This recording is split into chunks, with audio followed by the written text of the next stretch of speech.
Hi everybody, today we're going to talk about the toilet. This is our toilet. It's a nice looking toilet.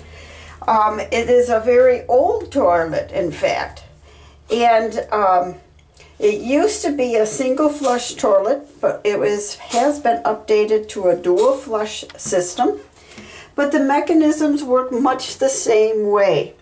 Now what we have here is this is your fill valve, this is your flap and a water level adjustment.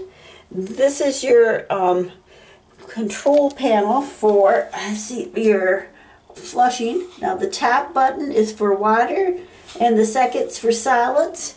You just push either one and it will determine in here how much water it needs to flush. Now toilets usually run fairly easily, not much problem to them, but they do get to have some issues. Now if you hear when you flush the toilet and it doesn't seem to fill, or it takes forever to fill, or it's full and then nobody flushed it and it sounds like somebody was trying to flush it, which is just like a slow water leak, there is most likely the one culprit, and that would be your flapper. So the flapper is a rubber disc in a single flush system, and it's generally black and cone shaped, but it doesn't have to be. Sometimes they're flat with a weight that is attached to it to help hold it down. When that gets old and loses its flexibility and hold and shape, it will have little leaks, and the water leaks underneath the flap valve, and indeed the toilet is slowly flushing, and that's what you're hearing when you hear that little bit of a water. Now if you only hear it at the very beginning, very seldom, that means it's a very small leak, not a water emergency. Only time it would be a water emergency is if you were paying for the water. You would have to get it sooner versus later. But if you hear the water continually running, or it runs all night or all day, irregardless of what is happening with the toilet, that is a water emergency. And most of your home repair stores are open real early in the morning, somewhere between 6 and 8 o'clock in the morning. And it is something you need to address right away. Because even if you don't have to pay for the water, because you're not on town water or the city water, it's still important because it's putting pressure on your water pump in the well. And you can burn out your water pump. Then you got to dig up the well through the pump and reinstall a new pump. So it is important to be able to figure that out. Sometimes you will hear water running, but you know, it looks normal with the flap. Okay, and then you look over here at the fill valve and you see water coming right over the top of the pipe, underneath this little arm pipe, or you know, maybe this tube right here came loose. That could do it. If none of those minor adjustments help and you still have water coming out of it, it is time to replace the fill valve. Now the fill valve is the more difficult of the two to replace. Now in a single flush system, you would just take the black flapper, unhinge it, buy your new replacement flapper, put it on, put it in, and poof, you're done. Now in order to do that though, before you do anything like that, you have to get the water. As you can see, there's water in here. Water has to be out of this tank and out of the toilet. And to do that, we have one down here. You can just see it right there. That's the water shut-off valve for the toilet. And you can take care of that unless it's really hard for you to do. Then ours is down on the wall in the basement, and you just turn the water off to the whole entire house. Then what you do is you come back up here, you push the button to flush the toilet. And I would recommend the solid flush because you want all of it to go back right out. And it will leave very minimal amount of water in the bottom of the toilet. Then you have your bucket down here, just in case of leaks. Put it directly underneath your tank. Then what you would do is exchange out your flappers, and that's real simple. But if you wanted to convert to a dual flush system, it's a little more complicated, and you do have to follow your instructions for it. Now, they have you generally start with the handle system first. Then you have to assemble up some parts here and put some tie wraps there, and a whole rigmarole. And they'll tell you step by step how it is to be done, and then you put it in there. Then what happens is you say that's the only problem, and you have to adjust the water level of the toilet because you got everything taken care of. So what you end up having to do is to see where your water level normally is. You mark it with pencil or a grease marker.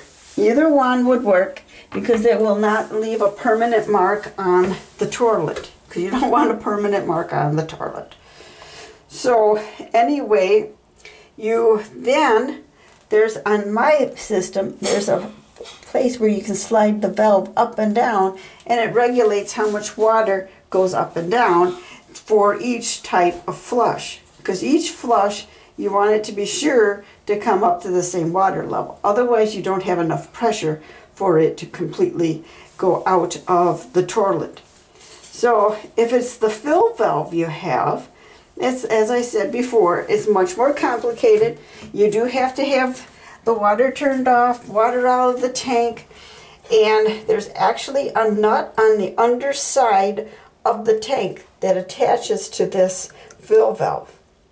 So you have to unscrew it with your bucket underneath, because you're going to have a little bit of water that needs to go out that escape hole, usually somewhere around a cup or two. Then you have to dry the whole system out, and then you have to make the adjustments for your fill valve based on what they tell you to do. They're not all the same. Ours actually has a nice roller clamp that adjusts the flow, and it attaches right here. And then you have the arm here that raises and lowers it, and then you have to adjust the column to the height that they want you to have it. Now ours is at the height below here. Each system, as I said before, will tell you where you need to put it, so you have to follow all their instructions. But when you go and you reassemble with your new one in there, you're going to be spinning and spinning on that nut, and you will think you have it full and tight. But the best thing to do is keep tightening it a little more, but you got to be careful, because you do not want to crack your porcelain, or else all the water is going to go all over your floor. So you just gently tighten it. Then what you do is refill your tank, get everything all set, put back together, and then you leave the bucket underneath the screw where the fill valve is. And it's got to be a dry bucket, of course. And if there's any water inside that bucket, then you tighten the screw just a little again. Sometimes you'll find that with the pressure of the water, you might have to do quite a few screw things because you didn't realize it was that loose. Screw it up until it's real snug again. And it usually takes about 2 to 5 days to get that completely regulated. It all depends on the system you're using, how strong your arm is, and that type of thing. And basically any spare parts that you have from your system, not the old ones, which is broken, but sometimes they have extra parts in there that you don't need now, but you might need later, like rubber bands, tire cinches, things like that, to help hold things in their proper position. you save those in a safe location, because otherwise, if you don't, then you've got to buy it again. And they already provide you with some backup. But there again, you got to remember, it depends on the company you buy. And I do not recommend buying the cheapest thing on the market. And I know it's tempting to do it, but they don't work. If they do work, they work for an incredibly short period of time, and you end up having to do the whole process again. And when you're working with these flappers and stuff like that, you know, it's not something that's going to get done instantaneously. When you do a project for the dual flush flapper system, that in itself will take you at least an hour and a half to 2 hours to get it regulated to the right flow. It takes a long time. Now, if you're doing that system and you're doing the fill valve, or if you're just doing the fill valve alone, you got to allow for a good couple hours, because you got to get the water out, got to get everything dried out, you got to follow your instructions step by step, get them in there. So it's not something you're going to get done in 10 minutes, is what I'm trying to tell you. So buy the middle range at the very least. Do not go with the El Cheapos. And that is how you fix this type of problem. Now, say if the toilet is clogged and the toilet overflows and it goes right over the side and it's a yucky mess.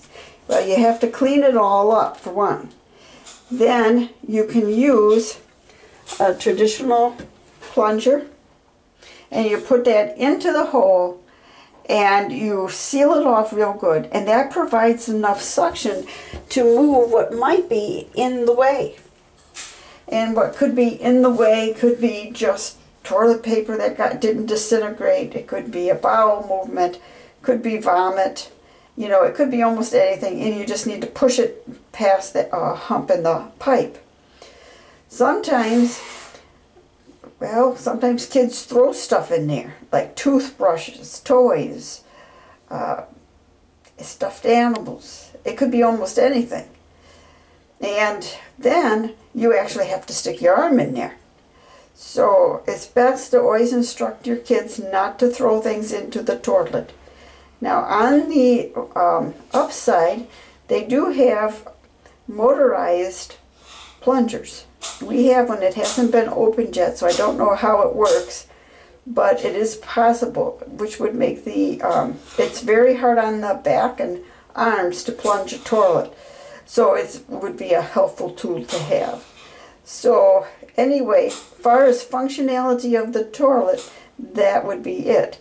Now, if you see water leaking around the toilet, it could be the seal on the flange underneath the toilet.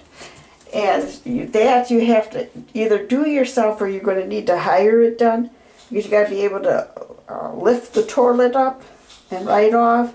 Then you got to see what you got, clean it all out, make any repairs to the wooden support floor around it, because that could be rotting away, and that might be one reason why the seal wasn't working. It also could be something to do with the rubber on the seal. It just aged out. But it is definitely a day-long process for something of that nature. So, unless you hire a professional who does it all the time, and you know, they would have it whipped out for you in no time. So that ends our video on toilets. Now have a nice night.